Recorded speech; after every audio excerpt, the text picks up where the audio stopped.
Can someone truly be the greatest of all time without ever winning a World Cup? Cristiano Ronaldo, Champions League winner, European champion, Nations League winner, 5-time Ballon d'Or holder, and the most prolific goal scorer the sport has ever seen, has conquered everything except football's biggest stage. Across 5 World Cups, the trophy has slipped away through injuries, tactical limitations, red cards, collective failures, and the simple brutality of facing better-prepared teams.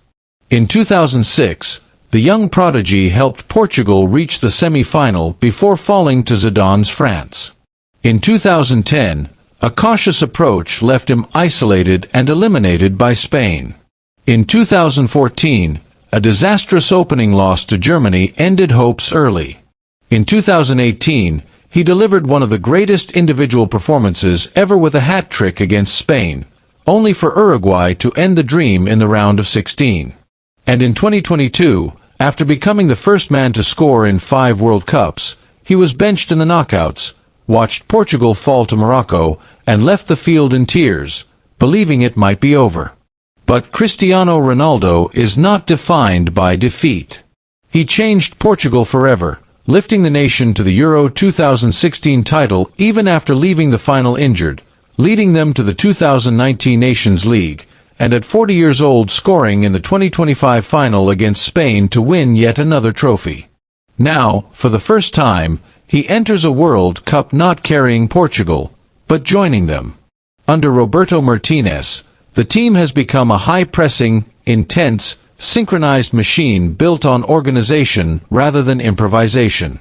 With Palhinha's stability, Neves and Vitinha's mobility, Bernardo Silva and Bruno Fernandes as dual creators, Dias anchoring the defense, Inacio building from the back, Nuno Mendes dominating the flank, Diogo Costa leading from goal, and attackers like Leão, Pedro Neto, Francisco Conceição, and Goncalo Ramos offering depth, Portugal arrives with perhaps the finest squad in its history. Cristiano no longer runs like the 21-year-old of 2006. He doesn't need to. He is now the finisher, the leader, the man whose presence alone changes the temperature of a match. And this parallel brings us to Lionel Messi, another giant who needed 5 World Cups before destiny finally gave him glory in 2022. Not because he had a team of superstars, but because he had a cohesive, disciplined squad built around a clear identity.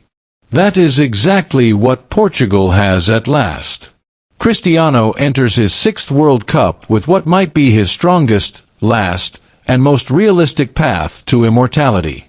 If he wins, the boy who cried in 2004, the captain who lifted Portugal in 2016, and the veteran who refused to fade in 2025 will complete a story no statistic can ever measure. If he loses, the World Cup will remain the one wound that never heals, the final piece that slipped through his fingers. And so the world waits for 2026, for one last dance, and for the answer to a question that will echo until the final whistle. Has destiny saved its grandest chapter for Cristiano Ronaldo?